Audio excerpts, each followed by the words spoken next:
everybody. Welcome to this week's ChannelTech VideoCast. I'm your host, Charlene O'Hanlon with The Bar Guy, and I am here, as I am every single week, with my co-host, Diane Krakora, CEO of Partner Path. Hey, Diane, how are you? I'm good, Charlene. How are you doing this week? Doing great, doing great. Thanks for asking.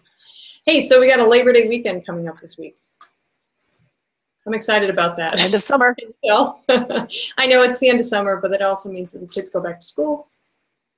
So anyway, but it also actually means that we just recently, like last week, put out our, well, I should say not us, but our sister site, the Talkin Cloud, put out its annual Talkin Cloud 100 Cloud Services Provider Report. So that's kind of a big deal for them, and had some really interesting movement on the list from last year. I don't know if you've had a chance to take a look at it.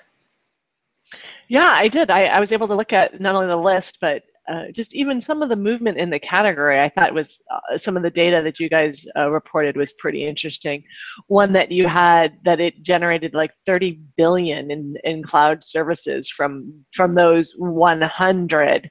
And it was also interesting as I went through the 100 to see quite a few small or what I would consider smaller organizations, in the 100 as well. And one of the other numbers that I thought you guys reported that was really interesting was the growth rate from last year.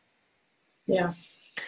Yeah, 28.6% growth rate over last year. I thought, I mean, it's telling that it is gaining traction. You and I have been having this conversation, it seems like every week, around business transformation and cloud services and gaining traction, and how fast is that going to happen? You know, we talk about Gartner hype cycle, and, you know, I'm sure you'll have Tiffany on at some point and talk about kind of the cloud cycle and the transformations, et cetera. But almost 30% growth from those top 100 or from the top 100 is pretty amazing.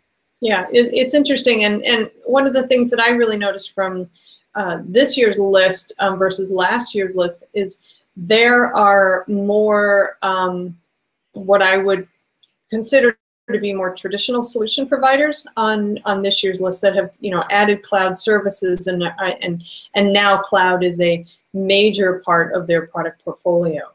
I found that was really interesting. I thought there are more kind of the traditional to cloud that made the top 100 list, but I was also surprised a little bit around kind of overall the top 100, how few of those were actually solution providers, right? Where most of them, I think I counted somewhere around a quarter of them were solution providers. So that would be 75% are what I would consider a vendor, right, like IBM, like Google. So it's hard to, what is Salesforce? Are they a vendor or a cloud provider? So it was also kind of an interesting evaluation of the list. Yeah, but that number of the traditional solution providers is actually growing every year on that list. So, one of the things that I know we've been kind of grappling with is, the definition of a cloud services provider. Is it a vendor who offers cloud services?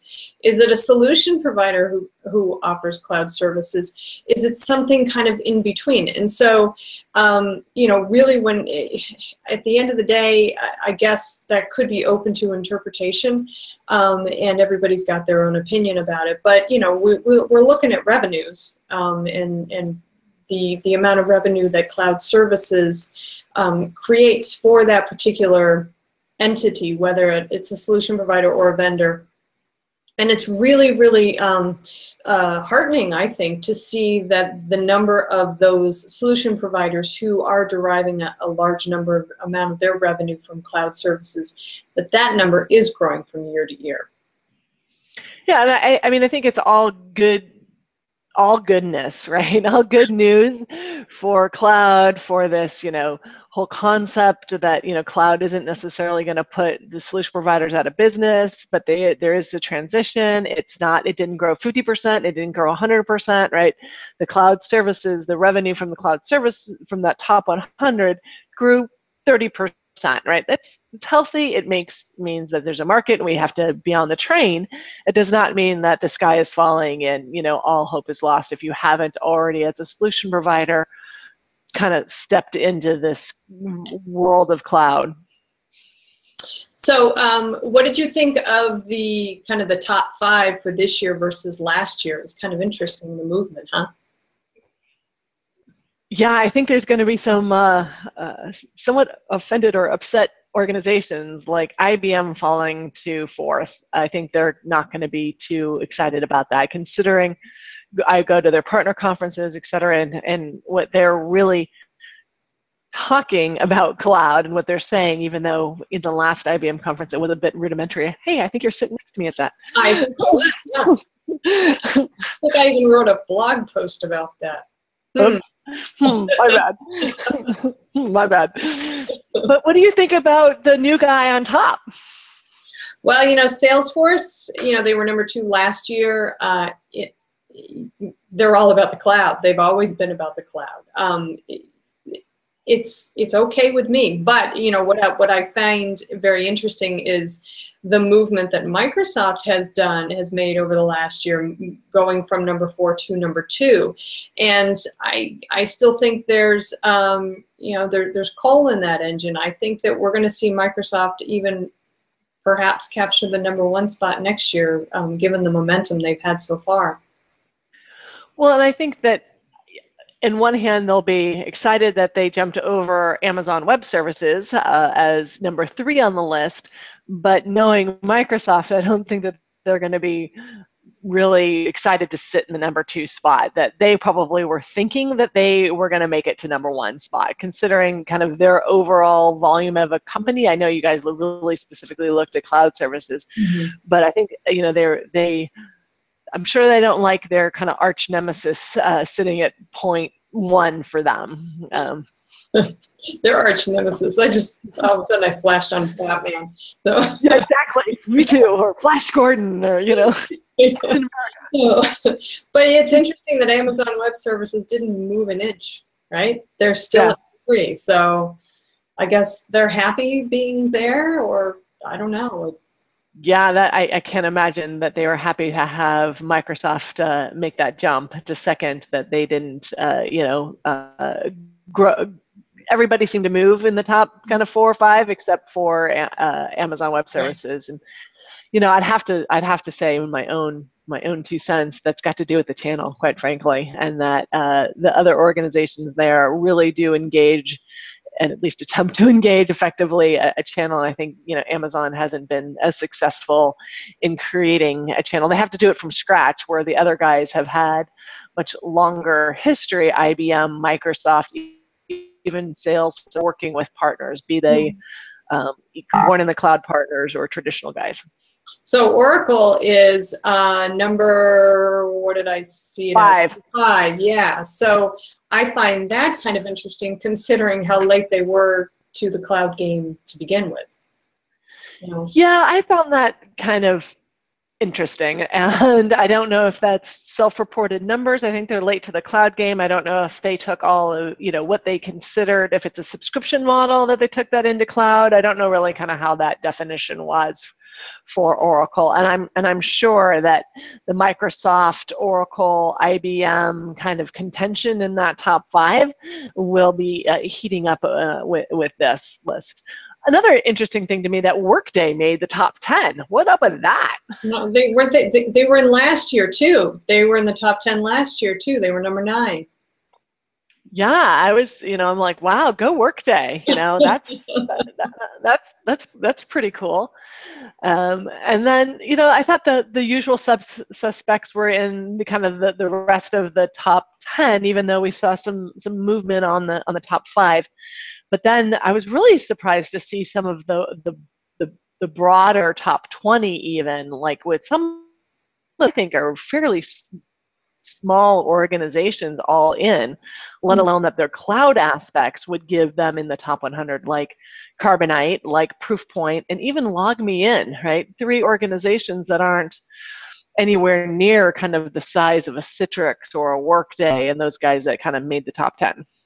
True. True. It's interesting, and I also noticed that Ingram Micro actually dropped in position this year from where they were last year, and I'm not sure if that's just because there were other players who joined the ranks and joined, you know, at a larger cloud revenue that kind of bumped them back, or if you know, if maybe that says something about their cloud services strategy right now. But, you know, Ingram has always seemed to have a very, very strong cloud play. So I'm, you know, I'm not quite sure what the, you know, what the reason is for them actually dropping. I think it was 3 positions from last year.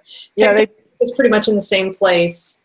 So, yeah, you know. I think that's, you know, for those guys, it's that they're not, and it's hard for them to grow as quickly as a you know, as a distributor than kind of everybody else, right, can have that. I don't think they necessarily, if you looked at their cloud revenues last year and their cloud revenues this year, the numbers probably the same or close or even growth, but there's others that kind of jump ahead of them that pushed them down in the list by a few points. So it's not, I don't think it's that we know their cloud offering pretty well. It's not that their service is lacking or et cetera. It's just not growing kind of as quickly as some of these almost pure play like Workday cloud companies. So did you see any companies that are on the list at maybe a lower position than you had thought that they would be? I mean, were there any big surprises there for you? Well, I mean, there's even like CenturyLink just hit number 10, right? I expected to see them kind of higher, like above SAP. I mean, SAP was at number 7. What up with that? So there were, I don't really, I know SAP well, and I don't see them having a lot of cloud services. They don't have a cloud strategy, quite frankly, if you talk to, well, at least in the channel, if you talk to a lot of their channel team. So I think I was surprised that CenturyLink kind of wasn't right there at, you know, the bottom of 5, kind of that 6th position. So I was like, I see those guys really especially with all their acquisitions, kind of really having a bigger all-in number there. Yeah, that's an interesting point, and they have really made an effort to really emphasize their cloud play and really their total solutions play, but really kind of leading with cloud as their main strategy. So yeah, you're right. I mean, it seems to me that that maybe they should have been a little higher on the list. You know, they seem to be the only kind of communication services provider that I see on in the top 25 at all. So. Right, it's surprising, you know, AT&T, right? I mean, yeah, I think we're both going to like, where's AT&T, and because they have had a lot of news and announcements around a cloud offering. They built a whole channel team in Plano, where like with 100 people in it. I mean, like they went in big about 2 years ago, so we should be seeing some traction, some better, I guess, expected some little bit better traction from them at this point. Yeah, well, I don't know if they're maybe suffering from a little bit of the whole telco IT kind of transformation, or you know, just kind of the merging of those two, the whole convergence between the two. I don't know if cloud is kind of being. You would think that, you know, all parties would lead with cloud, but maybe that's just not the case.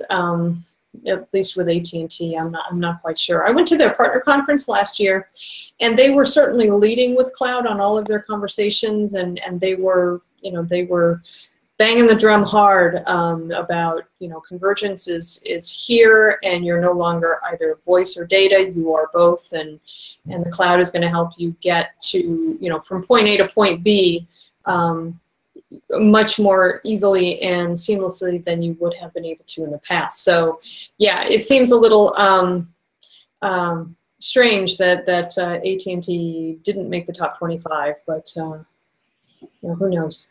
I don't have an answer for that, unfortunately. Any predictions for next year? I know it's been out for a whole week.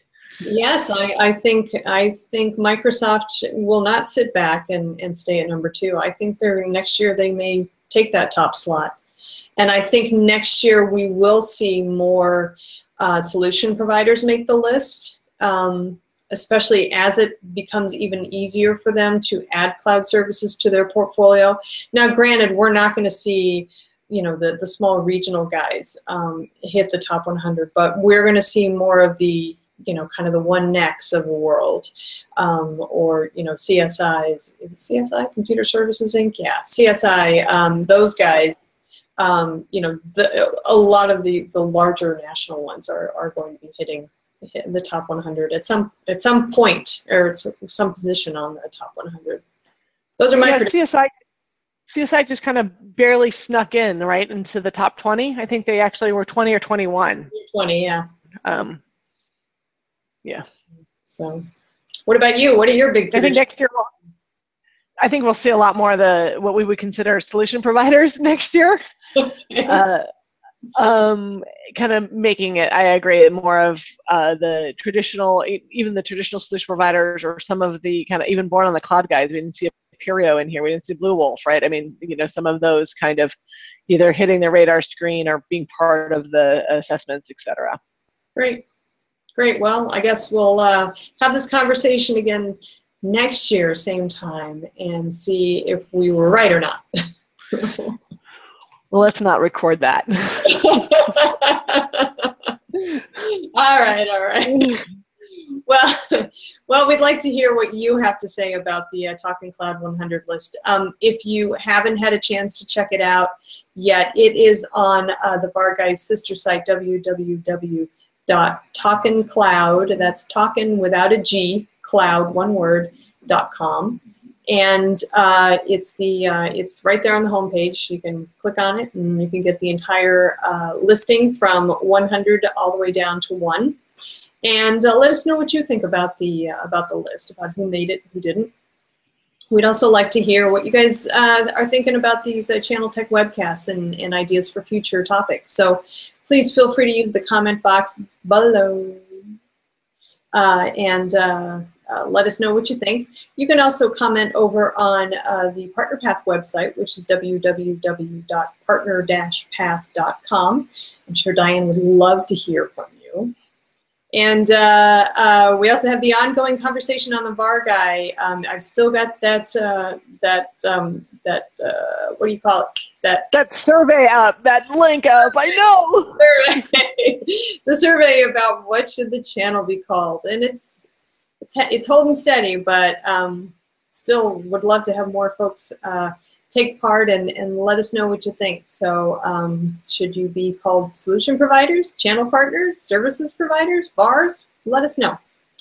Anyway, until next week, though, we will go ahead and sign off. But before I do, I'd like to say thanks, as always, to my wonderful co-host, Diane Krakora. Thank you, Diane. Thank you, Charlene. Always fun to have a conversation. Great, great. Well, enjoy your holiday weekend, and we will catch you next week. Thanks.